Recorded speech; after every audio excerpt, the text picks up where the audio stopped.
Assalamualaikum warahmatullahi wabarakatuh. Alhamdulillah, selalu saja lisan kita memuji dan memuja Allah atas segala nikmat yang Allah limpahkan kepada kita. Dari mulai kita lahir sampai detik ini, terlalu banyak nikmat Allah yang melimpah dari makanan, minuman, oksigen, air dan segala macam untuk roda kehidupan di muka bumi ini telah Allah berikan kepada kita. Dan Allah izinkan kita untuk menikmati selama itu halal dan juga thayyibah, berkualitas, serta diikuti dengan bersyukur kepadanya. Dan kita harusnya banyak berterima kasih kepada Allah Subhanahu wa taala, apalagi Allah mudahkan syukur itu dengan dua susunan kata ini, alhamdulillah. Termasuk pada siang ini Allah masih mempertemukan kita untuk menjalankan salah satu yang disyariatkan, yaitu menuntut ilmu, dan ini wajib bagi setiap muslim dan muslimah. Dan harusnya kita tidak luput, kalau tidak bisa hadir offline maka hadir online. Dan memang seorang muslim harus menjadikan prinsip hidup dalam kesehariannya, tidak ada hari tanpa ilmu. Karena agama kita adalah agama ilmu, agama yang memang memerangi kebodohan, malas, putus asa, dendam dan seterusnya. Tapi yang ada adalah semuanya pengetahuan. Dan itu kita panjatkan salam hormat kita kepada utusan Allah Nabi besar Muhammad sallallahu alaihi wa ala alihi wa sahbihi wasallam, sebagaimana Allah telah perintahkan kita untuk mengucapkan salam hormat tersebut. Pertama-tama kami mengucapkan takabbarallahu minna minkum, ibu-ibu sekalian dan sekaligus bapak-bapak mungkin kalau ada yang online, karena kita masih di suasana bulan Syawal. Tadi masih bulan Lebaran sebenarnya, karena 1 Syawal itu Lebaran Idul Fitri. Dan kita doakan insyaAllah Haji Rahmat sahibul bait, saya dengar lagi sakit, semoga Allah sembuhkan penyakitnya, Allah angkat insyaAllah tanpa bekas dan menjadikan sebagai penyebab pembersihan terhadap dosa-dosa dan peninggian derajat, serta seluruh muslimin dan muslimat yang sedang diuji oleh Allah Subhanahu wa taala, terutama teman-teman kita di Gaza. Semoga Allah angkat permasalahan mereka dan Allah berikan juga kepada mereka kegembiraan, kemerdekaan dan juga kesenangan sebagaimana Allah telah berikan kepada yang lainnya. Allahumma amin. Baik, melanjutkan pada buku kita. Seperti biasa, bila Allah mudahkan waktunya agar doa dikabulkan, sebab-sebab terkabulkan dan tertolaknya doa berdasarkan Al-Quran dan juga As-Sunnah, ditulis oleh Dr. Sa'id bin Ali bin Wahf Al-Qahtani. Dan kita masih membahas tentang masalah tawasul. Sebenarnya bahasan kita masih di poin nomor 7, yaitu tentang masalah tawasul kepada Allah Subhanahu wa taala dengan tawasul yang disyariatkan. Dan tawasul artinya kita mendekatkan diri kepada Allah Subhanahu wa taala dan menjadikan antara diri kita dengan Allah perantara, ya, yang dibolehkan dan disyariatkan. Itu yang diistilahkan dengan tawasul, dan sudah kita jelaskan tentunya secara bahasa ada di halaman 56. Tawasul menurut bahasa Arab berarti mendekatkan diri kepada Allah. Kembali kita reviewkan ya, karena sempat kita libur beberapa waktu. Sudah dikatakan al-wasilah menurut bahasa Arab berarti mendekatkan diri kepada Allah dan taat kepadanya, dan sarana untuk mencapai sesuatu dan mendekatkan diri kepadanya. Kemudian juga di bawahnya ada Ar-Raghib Al-Asfahani berkata, al-wasilah artinya sampai kepada sesuatu dengan kehendak yang kuat. Dan Allah memerintahkan kita agar menerapkan al-wasilah itu dalam hidup kita, sebagaimana dalam firman-Nya surah Al-Maidah ayat 35, wabtaghu ilaihil wasilah, dan carilah jalan untuk mendekatkan diri kepadanya, maksudnya kepada Allah Subhanahu wa taala. Dan kita juga sudah masuk ke pembagian daripada tawasul itu sendiri. Yang disyariatkan ada 3 kata penulis. Yang pertama sudah kita bahas di halaman 57, yaitu tawasul dalam berdoa dengan menggunakan nama-nama Allah Subhanahu wa taala atau sifat-sifatnya. Ini yang sudah kita paparkan pada pertemuan yang lalu terakhir, yaitu beranjak daripada dalil surah Al-A'raf ayat 180, walillahil asmaul husna fad'uhu biha. Hanya milik Allah lah asmaul husna, nama-nama pilihan ya, dan mulia. Dan maka bermohonlah kepadanya, n-nya besar kata ganti Allah, bermohonlah kepadanya, kepada Allah dengan menyebut asmaul husna itu. Jadi ini memang kita dianjurkan sebelum kita memulai doa, memohon hajat kita mulai dengan puji-pujian kepada Allah Subhanahu wa taala. Ya, apa saja, alhamdulillah, subhanallah gitu ya. Bismillah, kita memulai dengan nama-nama Allah. Makin banyak kita memuji-muji Allah, maka makin dekat dengan diterimanya doa tersebut. Dan kita bisa sesuaikan juga dengan hajat kita. Misalnya kita ingin agar diampuni dosa-dosa, kita menyebutkan misalnya ya Ghafur, Ya Ghaffar, wahai zat yang maha pengampun dosa, membersih dosa-dosa, yang memaafkan dosa-dosa. Ikfirli, maafkanlah aku misalnya. Atau kita bilang ya Rahman, ya Rahim, wahai yang maha pengasih lagi maha penyayang, irhamni, kasihilah aku misalnya itu ya. Atau kita mengatakan ya Sitir, salah satu sifat Allah yang menutupi aib-aib dan kesalahan. Kita mengatakan usturni, ya tutuplah kesalahan-kesalahanku gitu ya, dengan cara Allah maafkan dan Allah tidak beberkan ya. Itu juga dengan misalnya rezeki, ada dalam surah Adz-Dzariyat Allah sebutkan innallahu war-razzaq dzul quwwatil matin, di ayat 58-nya, sungguhnya Allah itu zat yang maha pemberi rezeki, Razzaq. Kita bisa mengatakan ya Razzaq urzuqni, wahai zat yang pemberi rezeki, berikanlah rezeki kepadaku misalnya. Nah itu termasuk bertawasul dengan amal-amal saleh. Sudah kita paparkan tentunya di situ disebutkan oleh penulis bagaimana Nabi Sulaiman alaihissalam bertawasul dalam doanya dengan menyebut-nyebut ya kebaikan Allah kepadanya dalam surah An-Naml ayat 19.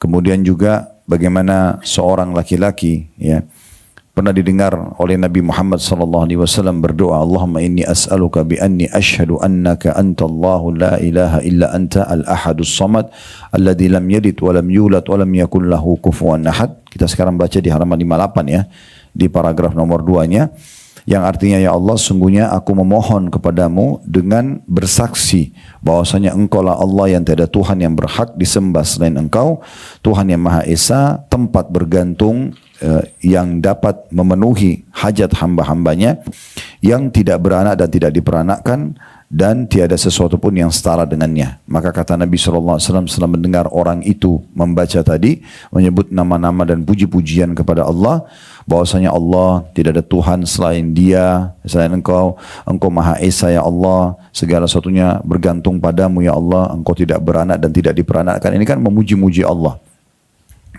Kata Nabi SAW, "Walladhi nafsi biyadi, laqad sa'ala Allah bismihil a'zam alladhi idza du'iya bihi ajab wa idza su'ila bihi a'ta."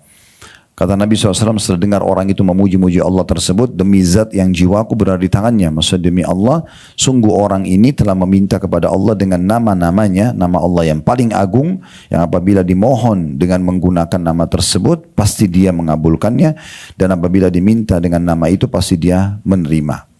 Jadi ibu-ibu dan bapak sekalian, kalau mau berdoa usahakan selalu sisipkan ini ya. Ya, misalnya kita mengatakan begini, bi anni asyhadu annaka antallahu la ilaha illa anta al-ahadus samad alladzi lam yalid wa lam yulad wa lam yakul lahu kufuwan ahad, baru kita sampaikan hajat kita. Karena Nabi SAW bersumpah orang yang memulai doanya dengan ini pasti akan diterima oleh Allah Subhanahu wa taala ya.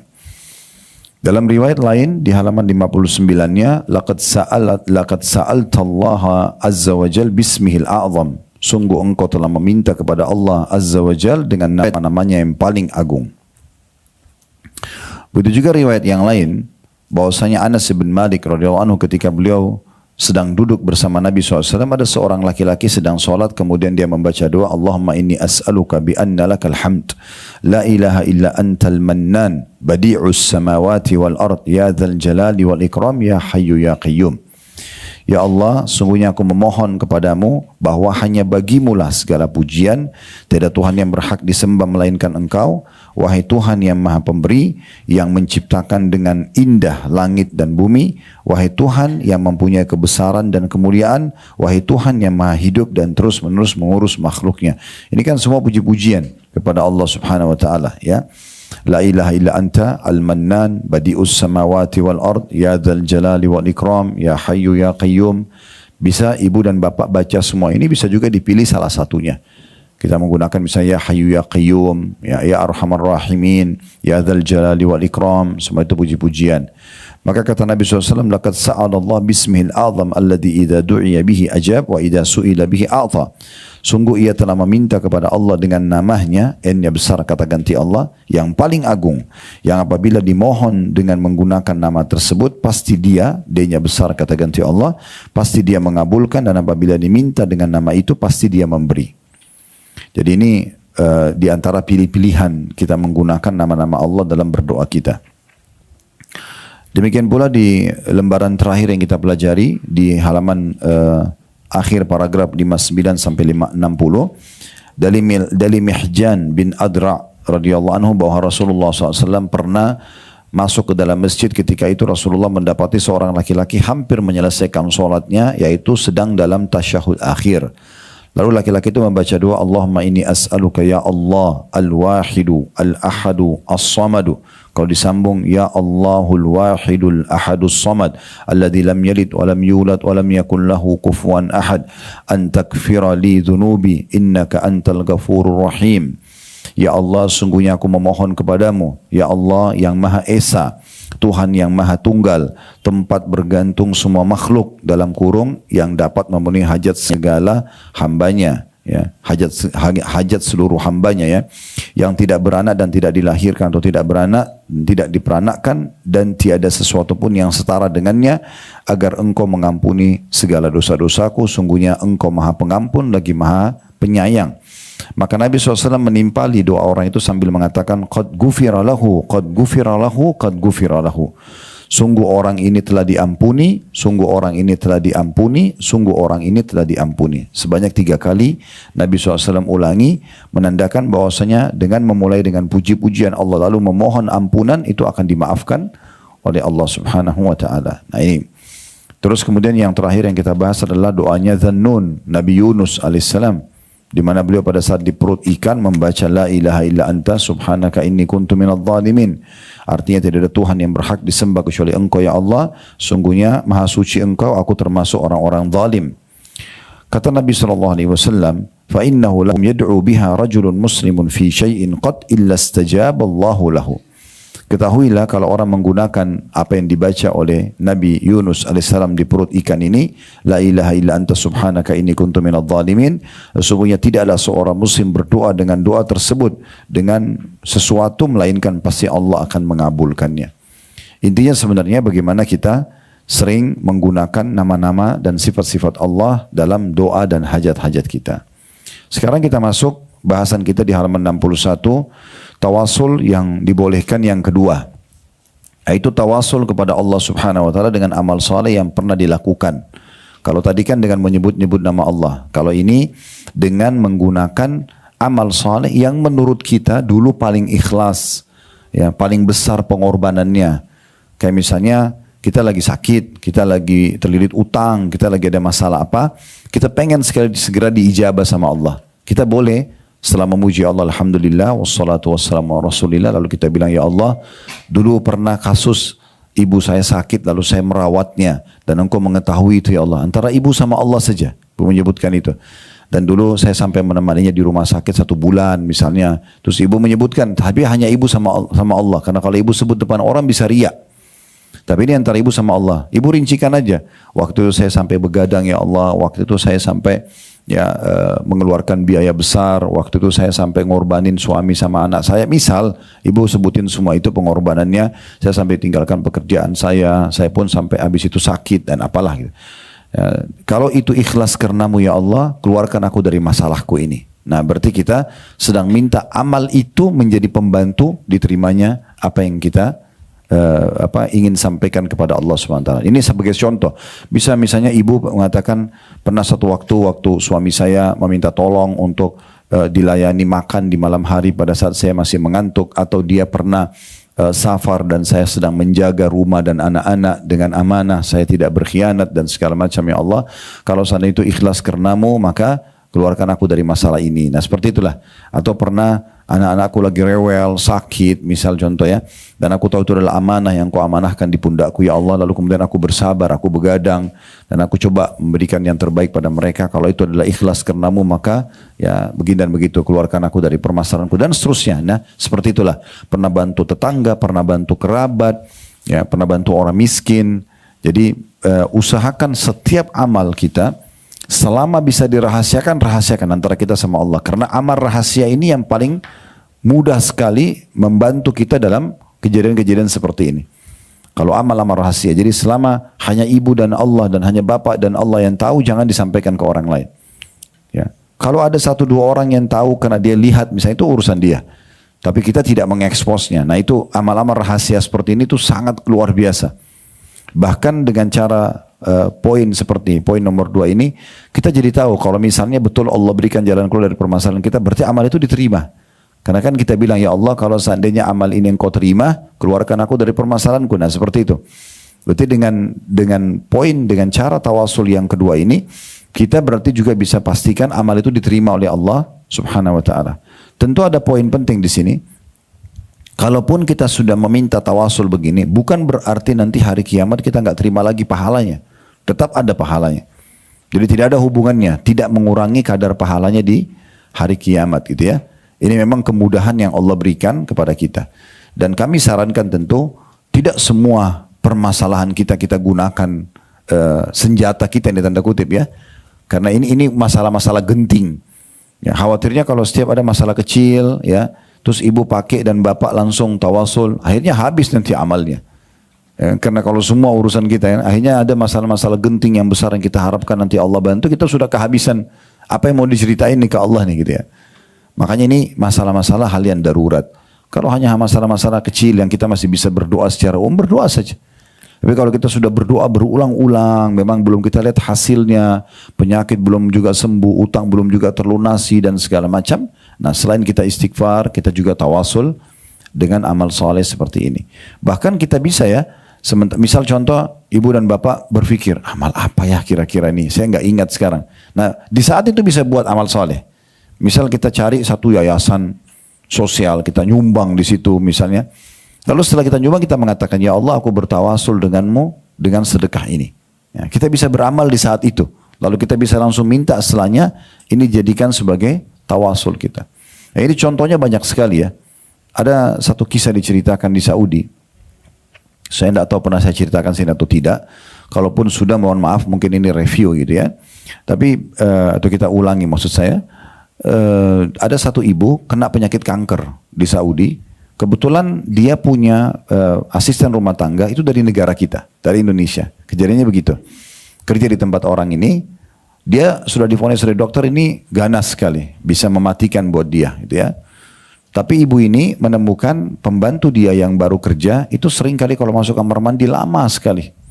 Ya, akhirnya dia satu waktu nanya, kenapa kamu lama di kamar mandi? Akhirnya pembantu itu menangis. Ternyata dia baru saja melahirkan dan dia meninggalkan bayinya dalam kondisi memang butuh ASI. Jadi dia memiliki ASI yang banyak. Kadang-kadang kalau sudah penuh dia kesakitan, jadi dia terpaksa tumpah di kamar mandi. Nah majikannya ini karena merasa prihatin, maka dia pun akhirnya mengambil inisiatif karena Allah subhanahu wa ta'ala, dia uruskan tiket pulangnya pembantunya ini, berikut dia kasih gajinya setahun penuh. Jadi gajinya berapa per bulan dikali 1 tahun dikasih sama dia lalu diizinkan pulang. Ternyata baru saja dia melakukan perbuatan tersebut setelah pembantu itu pulang, dia ke dokter divonis hilang sama sekali kankernya. Itu diantara contohnya, itu tawasul dengan amal soleh namanya ya. Jadi kadang-kadang ada Allah berikan kita perangkat-perangkat di sekitar kita, cuma kita harus jeli melihatnya. Misal kalau Bapak Ibu lagi hadapin sebuah masalah, itu Allah sebagai bentuk kasih sayang kepada kita, itu pasti menyiapkan perangkat-perangkat. Misalnya, coba ibu dan bapak renungi, ingat-ingat dulu pernah ada masalah apa dalam hidup, itu kayak Allah itu kayak siapkan. Misalnya, ada pasangan hidup kita yang menyabarkan kita, ada teman-teman yang datang membantu memberikan ide, kita ketemu dokter yang cocok, kita ketemu jalan keluar. Sebenarnya itu perangkat-perangkat yang Allah siapkan. Tinggal kita jeli atau tidak. Kadang-kadang bahkan orang-orang terdekat kita, misalnya cuma pembantu kita bantu, mungkin supir kita bantu, mungkin kita bantu ada kerabat yang susah, dia kebetulan kontak kita, butuh minta bantuan anaknya lagi sakit. Padahal sebenarnya kitanya ini sedang butuh juga. Tapi kalau kita jeli, itulah solusi, bantu ini di sana goal gitu ya. Nah, kita akan mendapatkan. Nah seperti itulah, makanya kita harus peka sekali. Amal soleh itu manfaatnya sangat besar untuk urusan dunia dan untuk urusan akhirat. Di dunia permudah permasalahan urusan kita, di akhirat kita akan dapatkan balasan pahalanya. Ya. Baik, saya akan bacakan sekarang di poin nomor 2 yang ditulis oleh penulis, tawasul kepada Allah subhanahu wa ta'ala dengan amal soleh yang pernah dilakukan. Seperti seorang muslim berkata, tanda kutip, ya Allah berkat imanku kepadamu, atau tanda kutip cintaku kepadamu, atau tanda kutip, karena aku mematuhi Rasulmu, maka ampunilah dosaku.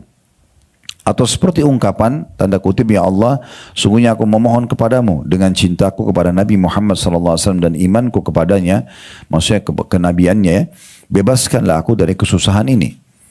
Tawasul, termasuk tawasul macam ini adalah seseorang berdoa dengan menyebut amal soleh yang pernah dilakukannya. Yang di dalam melakukan amalnya itu, dia takut kepada Allah, takwa kepada Allah. Maksudnya pada saat dia kerjakan amal soleh itu dalam kondisi dia ikhlas, dia memang berharap pahalanya, dia takut Allah nggak berikan balasan gitu ya. Lebih mengutamakan Allah dari segalanya, taat kepada Allah yang maha mulia, kemudian bertawasul dengan amal itu dalam doanya, agar lebih terbuka peluang untuk diterima dan dikabulkan. Dan dalil yang menjadi dasar disyariatkan tawasul tersebut adalah firman Allah Subhanahu wa taala dalam surah Al-Imran ayat 16 yang berbunyi, alladzina yaquluna rabbana innana amanna faghfir lana dzunubana wa qina adzabannar. Yaitu orang-orang yang berdoa, ya Rabb kami, sungguhnya kami telah beriman. Maksudnya ini tawasulnya, kami termasuk orang-orang muslim, orang-orang mukmin. Maka karena iman kami itu ampunilah segala dosa-dosa kami dan peliharalah kami dari siksa neraka. Nah, kelebihannya kalau ada ayat Al-Quran begini tinggal kita hafal dan kita amalkan. Sudah dapat doanya, dapat tawasulnya gitu ya. Kemudian juga firman Allah Subhanahu wa taala yang lain di dalam surah Al-Imran ayat 53. Masih surah yang sama, cuma beda urutan ayat. Kalau tadi sebelumnya ayat 16, ini ayat 53. Yang berbunyi, Rabbana amanna bima anzalta wattaba'na ar-rasula faktubna ma'asy syahidin. Ya Rabb kami telah beriman kepada apa yang engkau turunkan dan telah kami ikuti Rasul. Karena itu masukkanlah kami ke dalam golongan orang-orang yang menjadi saksi tentang keesaan Allah. Maksudnya nanti hari kiamat kami termasuk orang-orang yang berselamat karena memberikan kesaksian tentang kebenaran risalah Nabi. Dan juga hadis yang menceritakan tentang sekelompok pemuda yang terjebak dalam gua yang masing-masing menyatakan dan mengemukakan amal soleh yang mereka pernah perbuat untuk mendekatkan diri kepada Allah Subhanahu wa taala hanya untuk mencari ridho dari Allah, dan masing-masing bertawasul menyatakan amal soleh mereka, maka Allah pun perkenan doa mereka. Hadis ini riwayat Bukhari Muslim. Tentu tidak asing kisah ini ya. Saya ingatkan kembali, kata Nabi SAW, ada orang sebelum kalian, maksudnya sebelum umat Muhammad SAW, sebelum kita, tapi orang-orang saleh, mereka pengikut para rasul. Lalu mereka jalan, ternyata hujan deras dan mereka masuk ke dalam sebuah gua. Gua itu kebetulan ada di bawah kaki gunung ya. Pada saat mereka masuk berlindung dari hujan yang deras, tiba-tiba ada batu besar jatuh dan menutup pintu gua mereka, sehingga mereka tidak bisa keluar sama sekali. Salah seorang dari 3 orang ini berkata, tidak ada yang bisa mengeluarkan kita karena mereka tidak punya kekuatan untuk mendorong batu tersebut. Kalaupun mau dihancurkan, mereka tidak punya alatnya. Bagaimana caranya gitu? Dalam gua yang sangat sempit, pengap.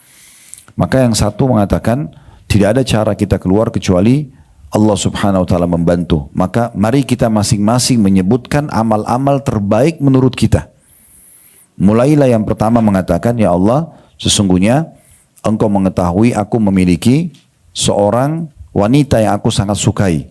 Jadi wanita ini sangat dicintai, sangat disukai, dan sudah lama aku ingin ya berhubungan badan sama dia. Ini langsung ke masalah dia ingin berzina ya. Kemudian selalu wanita itu menolak. Ya, setelah satu waktu dia pernah punya kebutuhan dan butuh bantuan, akhirnya saya memberikan syarat, saya akan bantu tapi dengan syarat dia harus menyerahkan kesuciannya gitu ya. Maka wanita tersebut pun terpaksa menyerahkan dirinya karena memang dia butuh uang ya waktu saat itu untuk kebutuhan yang mendesak. Maka pada saat aku sudah berada di antara 2 pahanya, sudah akan meletakkan kemaluan di kemaluan, maka wanita itu mengatakan, bertakwalah kepada Allah, jangan kau letakkan cincin kecuali pada tempatnya. Maksudnya kalau mau ya nikah, jangan zina gitu ya. Maka akhirnya kata laki-laki ini, saya pun pada saat itu berhenti dan tidak melakukannya, padahal dia sudah menguasai wanita tersebut ya. Kalau itu ikhlas karenamu ya Allah, keluarkan kami dari gua ini. Dan betul batu itu pecah, tapi belum bisa keluar. Tapi batu itu tiba-tiba pecah, berarti menandakan memang itu dia tinggalkan karena Allah. Jadi di sini bukan hanya sekedar mengerjakan ketaatan, meninggalkan maksiat pun masuk dalam ketaatan, masuk dalam amal soleh. Kita pernah ada keinginan mencuri, tidak jadi. Kita pernah keinginan manipulasi data, nggak jadi. Kita pernah ini dan itu, terus kita batalkan karena Allah. Nah itu semua termasuk amal soleh. Yang kedua mengatakan, ya Allah, sungguhnya Engkau mengetahui aku memiliki kedua orang tua yang aku sangat bakti dengannya. Setiap hari aku selalu membawa pulang susu dari perahan domba. Jadi beliau punya domba, selalu perah susu domba dibawa pulang untuk keluarganya, istri anaknya, dan untuk kedua orang tuanya. Tapi dia selalu dahulukan orang tuanya dikasih dulu, baru dia kasih istri sama anaknya. Dia bilang satu malam, satu waktu saya pulang terlambat dari pengembalaan, kemudian saya membawa susu itu, ternyata kedua orang tua saya sudah tidur. Maka saya pun memegang wadah susu itu dari malam sampai pagi. Karena saya tidak ingin membangunkan keduanya, saya tidak ingin ganggu tidurnya. Dalam sebuah riwayat lain, anak-anakku pun menangis di kakiku. Karena kelaparan, mereka butuh susu itu. Tapi saya tidak memberikan kepada mereka sampai kedua orang tua saya minum. Keesokan paginya pada saat mereka bangun, baru saya berikan susu tersebut, tanpa mereka mengetahui kalau saya menunggu semalam suntuk. Ya Allah, kalau itu ikhlas karenamu, keluarkan kami dari gua ini. Maka pecah lagi batu tersebut. Tapi belum bisa membuat mereka keluar. Nah yang ketiga menceritakan, mengatakan, ya Allah sungguhnya engkau tahu aku pernah punya seorang pegawai. Jadi ini ragam sekali ceritanya. Ini masalah tinggalin zina, ini masalah bakti orang tua, ini satu lagi tentang masalah interaksi dengan pegawainya. Nah ya Allah, dulu engkau tahu aku punya seorang pegawai yang bekerja, kemudian tiba-tiba dia tinggalkan pekerjaan sementara dia belum mengambil upahnya. Waktu itu saya tidak tahu harus kontak di mana, karena waktu itu belum ada handphone, belum ada gimana kontak orang ini, tiba-tiba pergi. Tapi dia punya hak gaji, belum diambil. Maka upahnya itu pun aku belikan hewan ternak. Sampai akhirnya menjadi peternakan yang berkembang besar. Sampai menjadi satu lembah itu penuh dengan hewan ternak semuanya. Dari hasil gajinya si pegawai yang pergi. Setelah sekian tahun dia datang, baru dia mengatakan, wahai Tuan, Anda tahu dulu, ya saya punya hak yang belum saya ambil. Tolong berikan untuk kebutuhan saya gitu.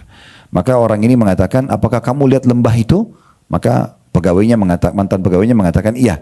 Kata dia, dulu upah kamu saya berikan sepasang hewan ternak, lalu berkembang biak, sekarang semua itu punya kamu, ambillah. Maka kata orang ini, ya Allah, pegawai itu mengambil semuanya, tidak meninggalkan satu ekor pun untukku. Kalau itu ikhlas karenamu, maka keluarkan kami dari gua ini, maka pecahlah batu tersebut, lalu mereka bisa keluar. Nah ini yang dimaksud dengan paragraf terakhir yang dikatakan oleh beliau tentang kisah 3 orang yang terkurung di gua. Ini kisah yang paling masyhur tentang amal soleh. Jadi baik Bapak Ibu kerjakan amal soleh, apa saja ya. Misal kita pernah, walaupun kecil, misalnya kita pernah sholat tahajud dan kita ikhlas, atau kita pernah melaksanakan ibadah haji dan umroh, atau kita pernah apalah ya. Kita anggap itu baik. Maka kita bisa jadikan tawasul kepada Allah subhanahu wa ta'ala. Bahkan tadi Syekh Sa'id sempat menyebutkan kita bisa menjadikan iman kita juga sebagai tawasul. Misalnya kita memang sangat cinta kepada Allah, terbukti kita selalu patuh dengan perintahnya, meninggalkan larangan, atau kita cinta kepada Rasulullah SAW dengan mempertahankan sunnah-sunnah beliau, mempraktikkan dalam keseharian, bisa kita jadikan sebagai tawasul kita kepada Allah Subhanahu wa Ta'ala. Nah ini jenis tawasul yang kedua, ya, dan masuk semua bagian tadi saya bilang, baik amal soleh yang sedang kita kerjakan ya dalam arti perintah, atau kita meninggalkan larangan karena Allah. Oleh karena itu setiap peluang untuk melakukan perbuatan dosa ditolak. Penolakan ini ibadah. Orang ajak berzina, orang ajak menipu, orang ajak mencuri, orang ajak apa saja kita tolak. Ya. Penolakan ini kalau kita ikhlas karena Allah, maka itu berarti amal soleh. Ya. Sekarang kita masuk jenis tawasul yang ketiga. Tawasul kepada Allah dengan doa orang soleh. Perhatikan di garis bawahi, yang masih hidup. Ya. Dan hadir di hadapan. Nah, gitu. Artinya tidak boleh minta sama orang mati. Ya, mintanya kepada orang hidup. Nah ini perlu kita garis bawahi. Karena di negara kita ada sebagian oknum begitu ya.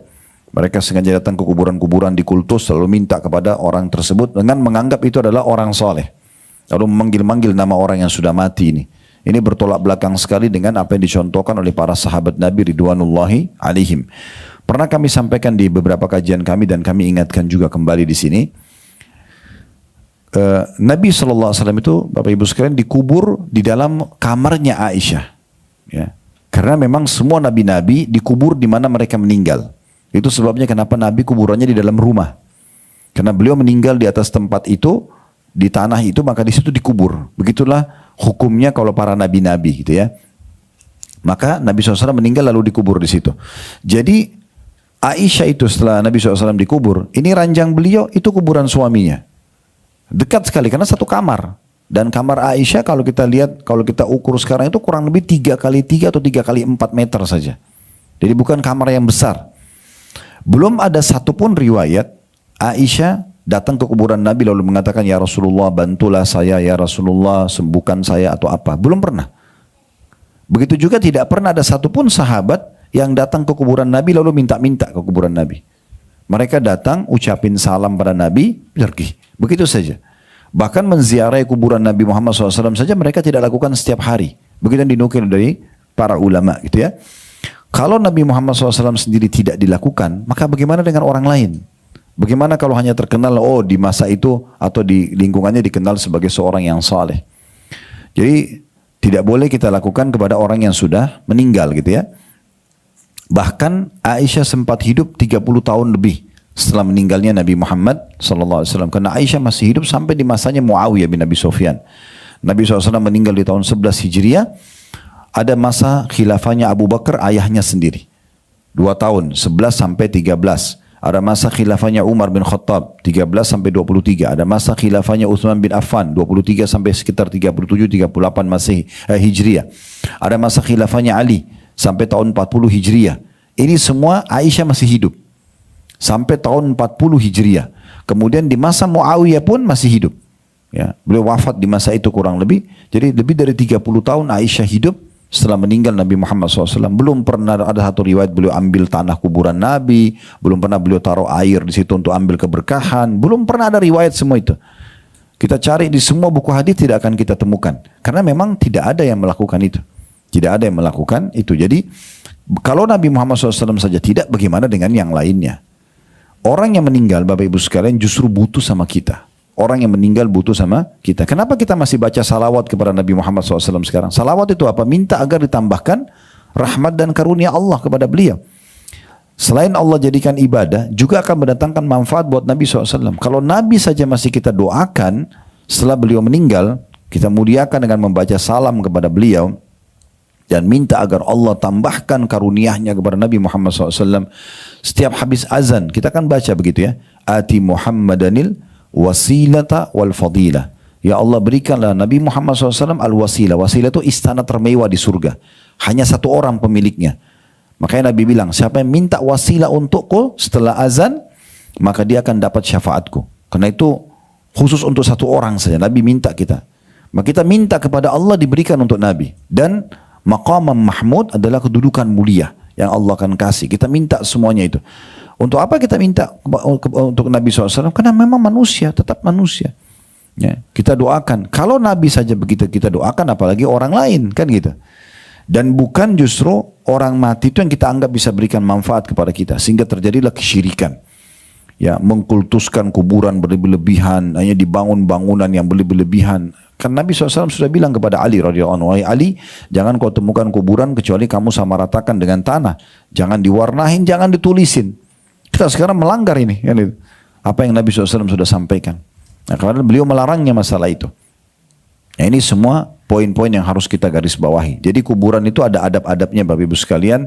Datang, ucapin salam, doakan, pergi. Selesai, gitu ya. Sebatas itu. Itu yang perlu kita lakukan. Dan kita ambil ibrah dan pelajaran tentunya dari kejadian orang yang sudah meninggal. Nah, tapi kalau orang masih hidup, kita anggap ini misalnya teman kita soleh atau soleha, kita mengatakan tolong doain saya ya. Saya lagi sakit atau tolong gini dan gitu. Kita juga sunnahnya mendoakan. Karena orang-orang yang datang kepada Nabi Muhammad SAW minta didoakan, Nabi doakan. Nabi doakan. Jadi kita boleh doakan. Tapi orang itu masih hidup ya. Tentu di sini dimaksud dan hadir di hadapannya, maksudnya dia minta secara langsung. Atau misalnya di sini tidak hadir di sini, misalnya hadirnya by phone. Orang lagi di Saudi, lagi umroh haji, tolong doain saya juga ya, nggak apa-apa. Itu sama aja dengan hadir kan gitu. Maksudnya orangnya hadir ini masih hidup. Ada gitu ya. Nah kalau ada orang yang mendoakan kita tanpa kita tahu, itu juga bagus, positif. Misalnya karena kita pernah berbuat baik, itulah manfaatnya kita selalu membantu orang-orang, bagi makanan, bagi pakaian. Kita nggak tahu dari 10, 20, 30, 100 orang yang pernah kita bantu, mungkin ada yang berdoa di malam hari. Sehingga sekarang badan kita terus sehat, sehingga kita selalu menikmati ya rezeki yang melimpah karena doa-doa mereka. Kita tidak pernah tahu. Makanya Nabi SAW mengatakan dalam hadits, innama turzakuna li fuqaraikum. Sungguhnya kalian diberikan rezeki justru dari orang-orang fakir di antara kalian. Mereka inilah sumber-sumber kita jadikan sebagai pendekatan diri kita kepada Allah Subhanahu wa taala. Baik, saya akan bacakan di halaman 62 ya, yang ditulis oleh penulis di sini. Setelah mengatakan poin ketiga, tawasul kepada Allah dengan doa orang soleh yang masih hidup dan hadir di hadapannya.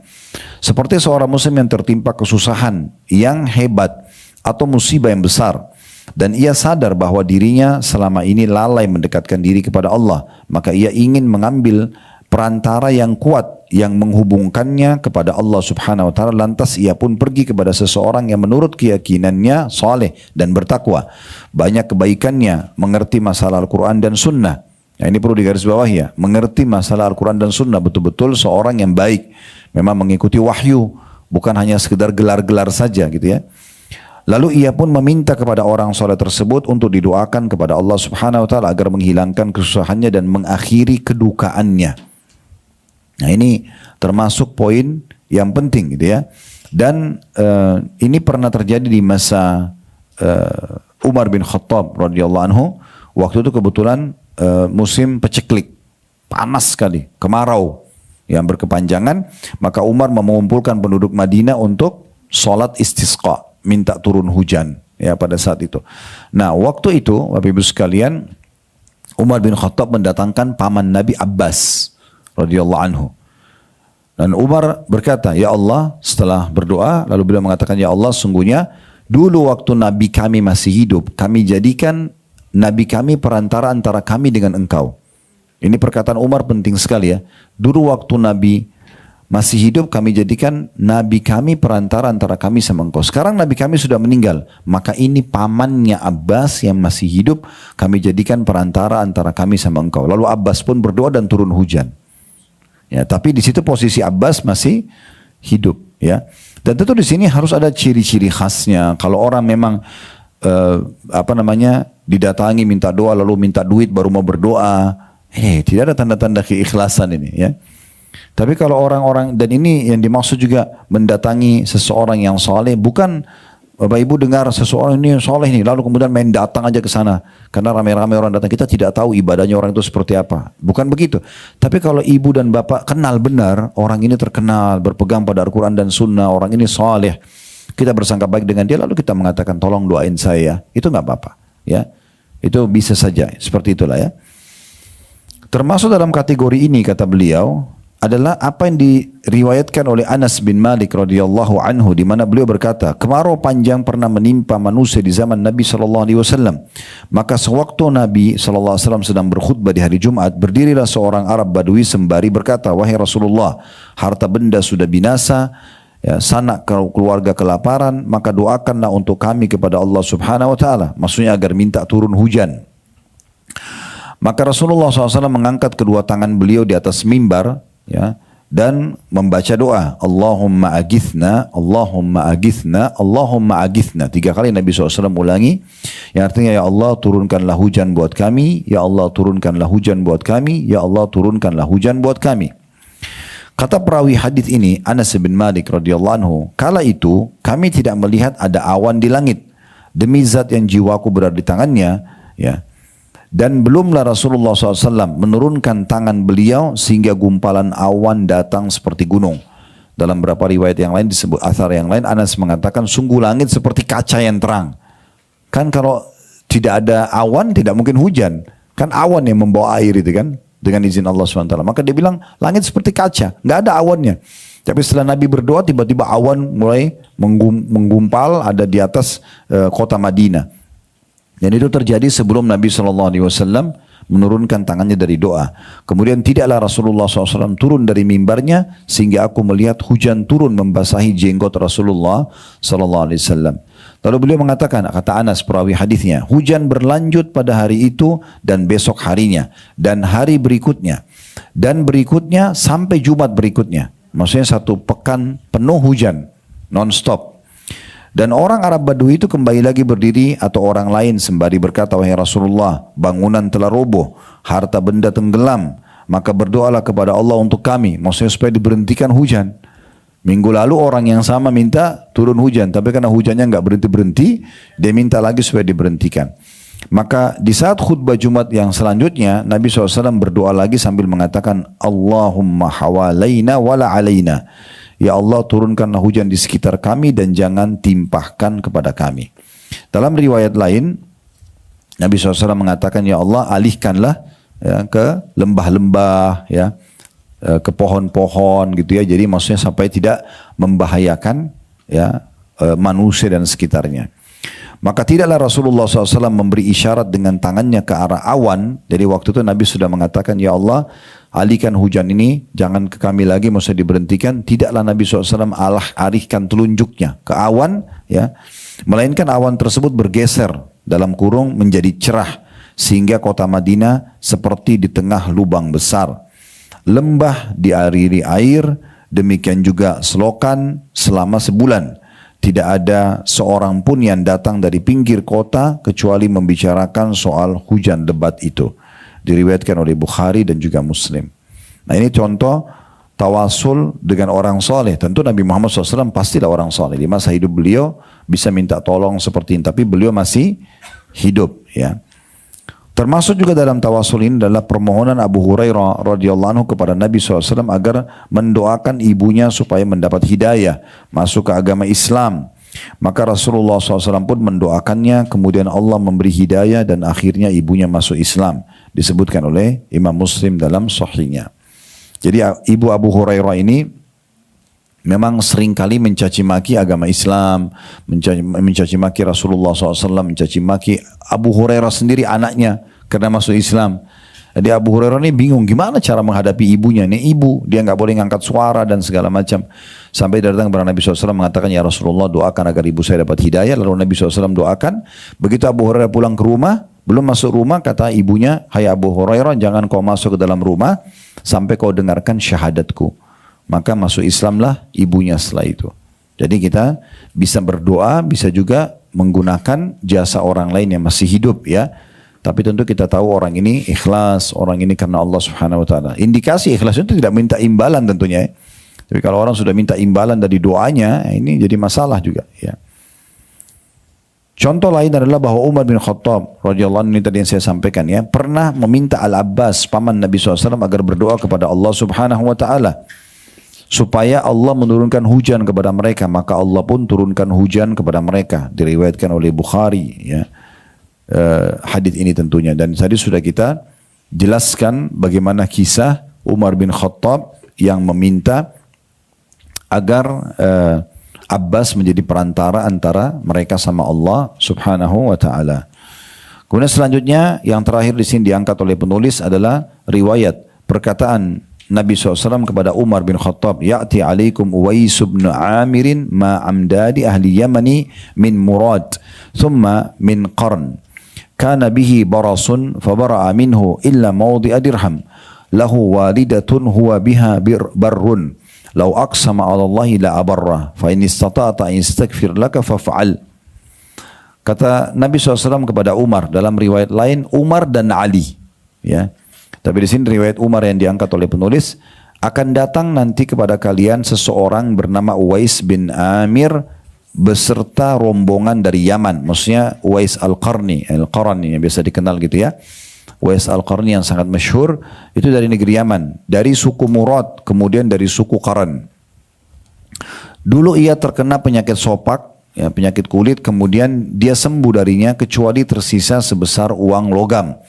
Ia memiliki ibu dan ia sangat berbakti kepadanya.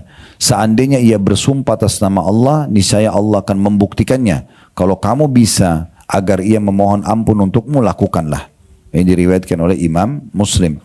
Jadi di sini Bapak Ibu sekalian, kisah ini sebenarnya panjang. Kisah ini panjang, ya. Riwayat ini ada beberapa riwayat tentunya, ya.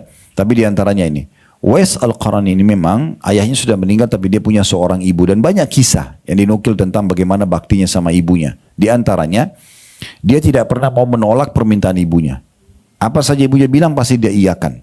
Selalu dia iyakan. Selama itu dia mampu, ya, selama itu bukan maksiat dia lakukan. Bahkan kadang-kadang ada yang dia tidak mampu tapi dia berusaha dulu. Seperti contohnya ibunya pernah mengatakan, ibunya bilang saya pengen sekali pergi haji. Itu kisah yang paling masyhur, ya. Dia mengatakan saya pengen pergi haji. Uwais waktu itu sangat miskin, tidak punya apa-apa. Tapi dia mengatakan pada ibunya, baiklah. Dia tidak mau nolak. Lalu setelah keluar dari rumah dia mulai berpikir.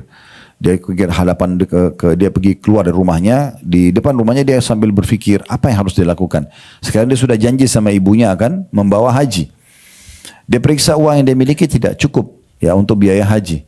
Maka dia pun akhirnya ya mendapatkan ilham dari Allah, dia berpikir uang itu dia belikan seekor domba kecil. Nah, domba kecil ini dibeli di pasar kemudian dibawa ke rumahnya. Setiap hari Uwais Al-Qarani ini menggendong anak domba itu naik gunung sama turun gunung setiap hari. Dari domba itu masih kecil sampai domba itu sudah besar. Dia kayak olahraga gitu ya. Dia bawa. Setelah domba itu besar, orang-orang kampungnya banyak bertanya, ini ada apa Uwais ini gendong-gendong domba naik gunung, turun gunung gitu, untuk apa? Ternyata dia sedang latihan gitu ya. Setelah dia sudah merasa mampu dan tiba musim haji, dia menggendong ibunya untuk pergi ke Mekah, pulang pergi. Karena dia nggak punya cukup biaya. Maka ini salah satu bentuk baktinya. Jadi bagaimana luar biasa dia bakti sama ibunya. Dalam sebuah riwayat yang lain disebutkan, dia pernah ingin memperbaiki atap rumah, dan dia tidak tahu kalau ibunya itu, dia pikir ibunya lagi istirahat.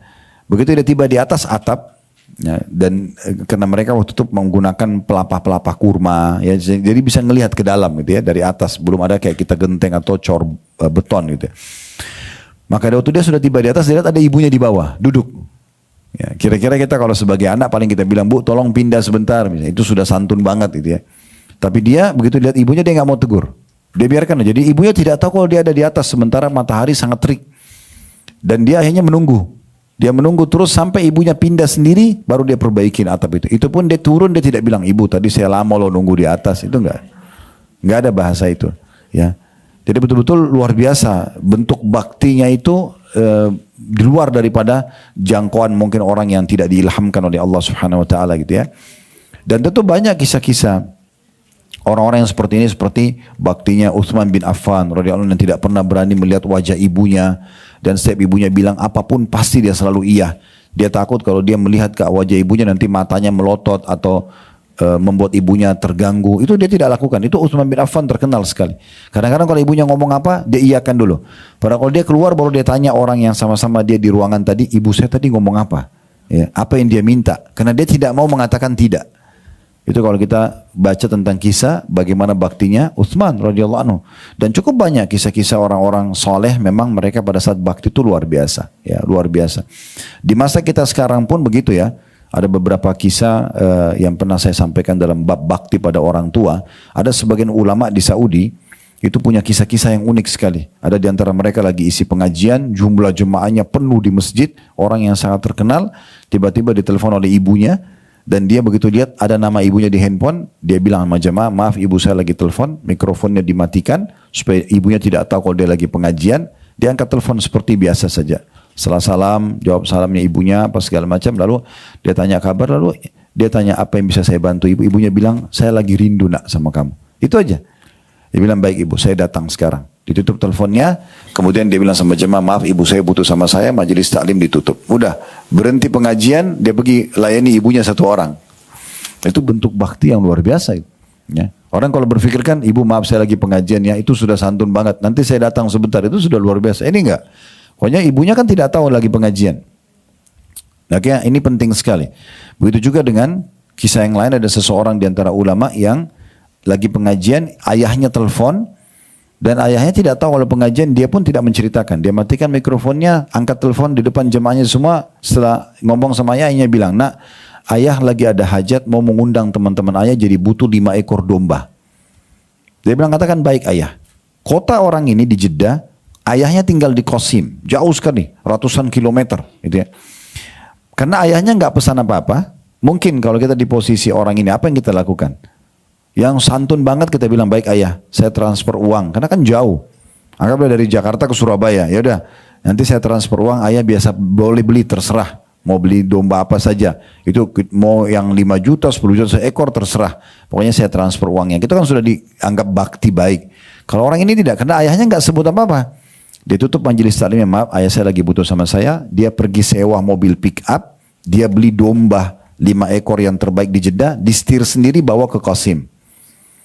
Jadi dia setir sendiri, dia jadikan itu sebagai bentuk baktinya. Sampai tiba di Qasim, dia kasih ayahnya, dia mengatakan, ayah ini pesanan anda, dia salaman, dia pulang lagi ke Jeddah.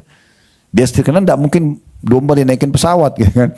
Jadi dia bawa mobil, ini luar biasa. Dan banyak sekali contoh-contoh bakti-bakti yang lain. Ada juga seorang ulama di Saudi menceritakan kisah, Ada orang kebetulan dia lagi khutbah Jumat, kemudian dia sholat Jumat di rakaat kedua Jumat, itu mulai ada gemuruh di masjid. Ternyata ada orang yang jatuh dari jemaah yang sedang sholat. Nah begitu selesai salam, kata dia, saya mau bilang sama jemaah pakai mikrofon, jemaah tolong ada apa? Dia bilang ada yang jatuh Syekh, ada yang jatuh pingsan. Oke, kasih ruang biar dia bisa bernafas. Dicek, panggil dokter cek. Ternyata orang itu sudah meninggal.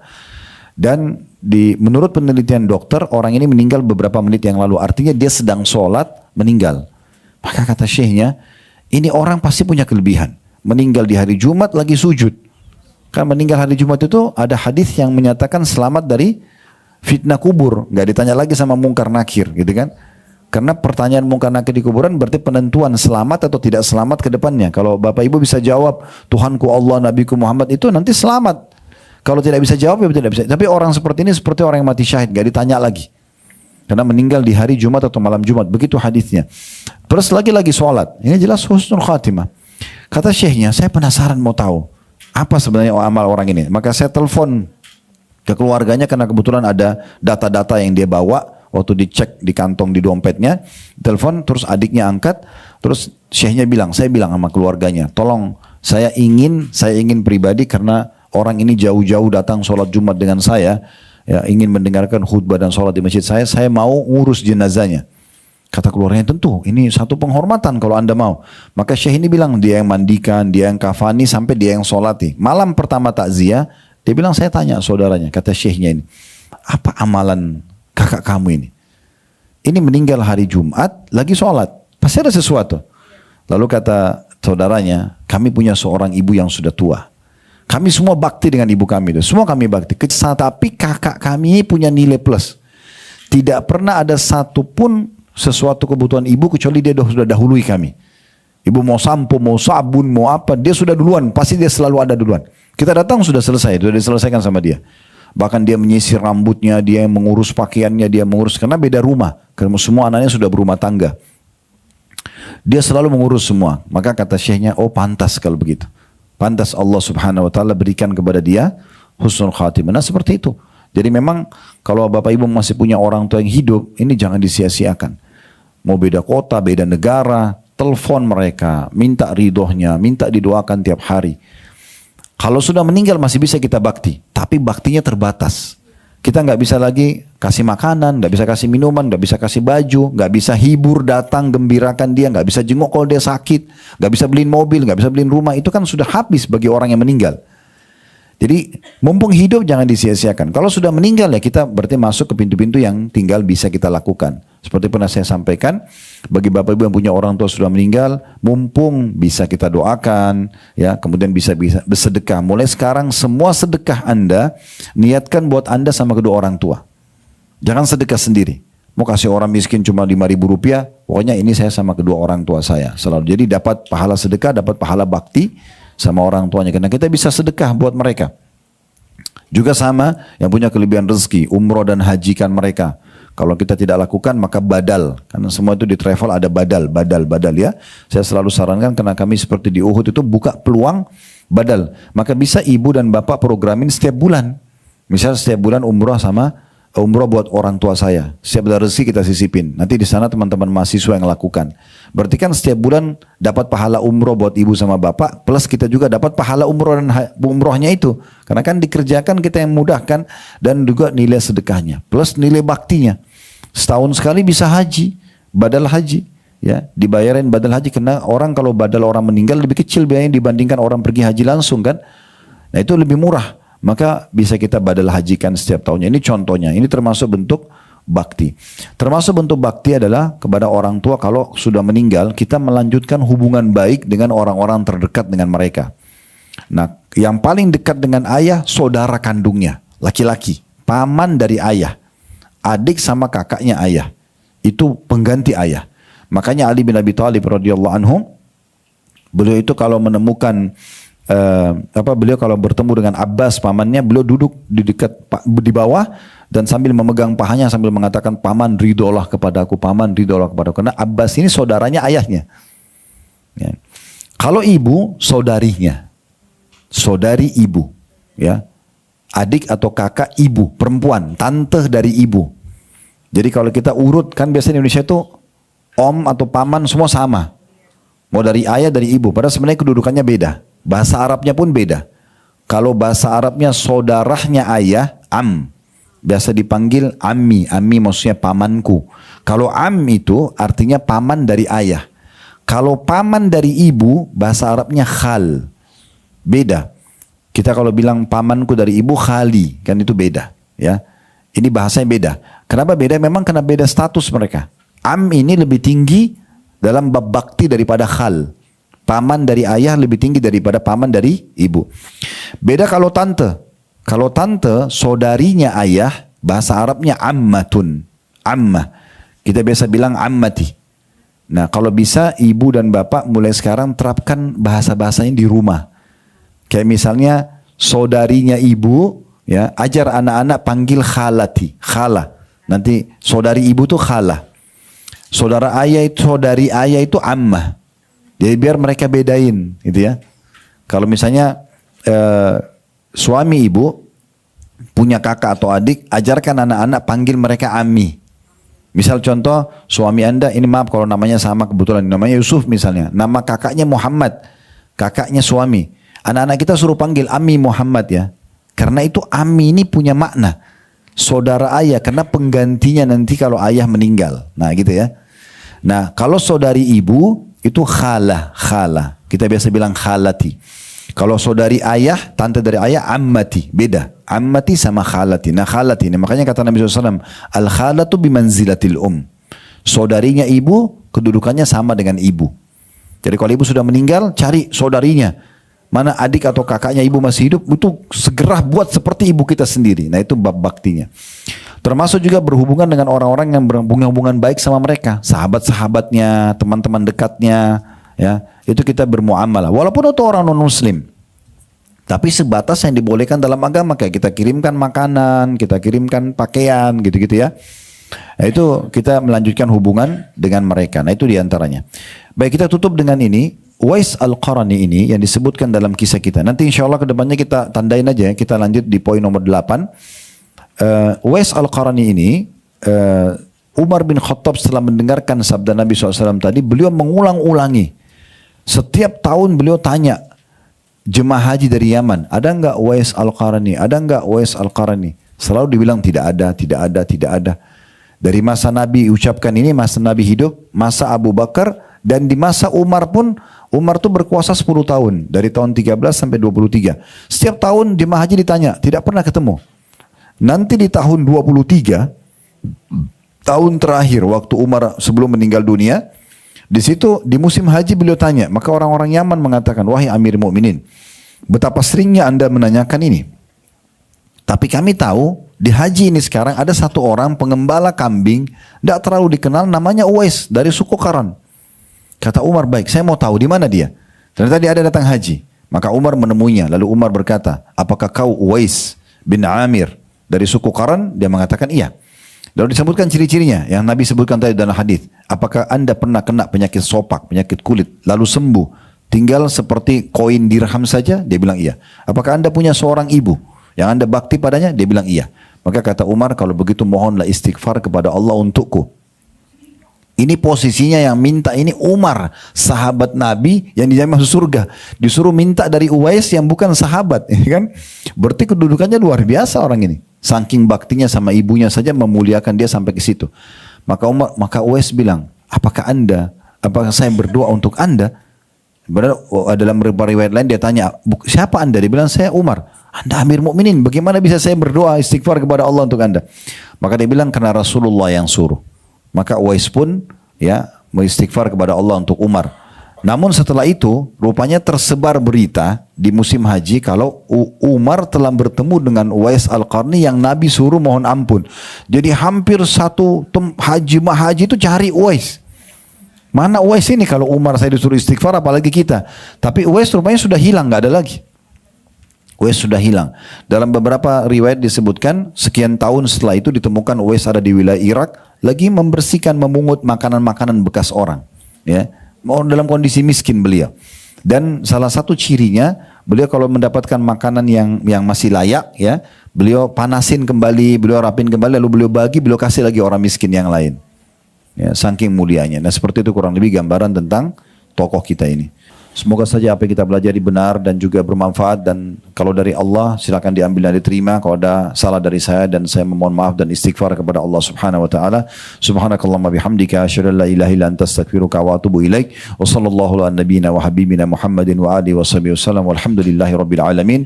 Subhanakallahumma bihamdika asyhadu an la ilaha illa anta astaghfiruka wa atubu ilaik. Wassalamualaikum warahmatullahi wabarakatuh.